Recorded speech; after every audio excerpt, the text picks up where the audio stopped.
কিশোর কবি সুকান্ত ভট্টাচার্যের লেখা একটি কবিতা ছাড়পত্র। যে শিশু ভূমিষ্ঠ হলো আজ রাত্রে, তার মুখে খবর পেল সে পেয়েছে ছাড়পত্র এক। নতুন বিশ্বের দ্বারে তাই ব্যক্ত করে অধিকার, জন্মমাত্র সুতীব্র চিৎকার।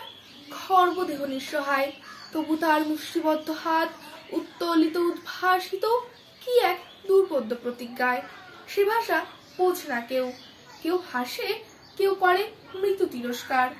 আমি কিন্তু মনে মনে বুঝেছি সে ভাষা, পেয়েছি নতুন চিঠি আসন্ন যুগের।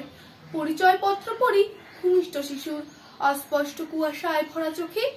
এসেছে নতুন শিশু, তাকে ছেড়ে দিতে হবে স্থান পৃথিবীর ব্যর্থ মৃত আর ধ্বংসস্তূপ পিঠে।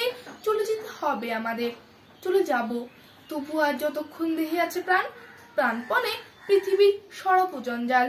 এই বিশ্বকে এই শিশুর বাসযোগ্য করে যাব আমি। নবজাতকের কাছে এ আমার দৃঢ় অঙ্গীকার। অবশ্যই সব কাজ ছেড়ে আমার দেহের রক্ত নতুন শিশুকে করে যাব আশীর্বাদ। তারপর হব ইতিহাস।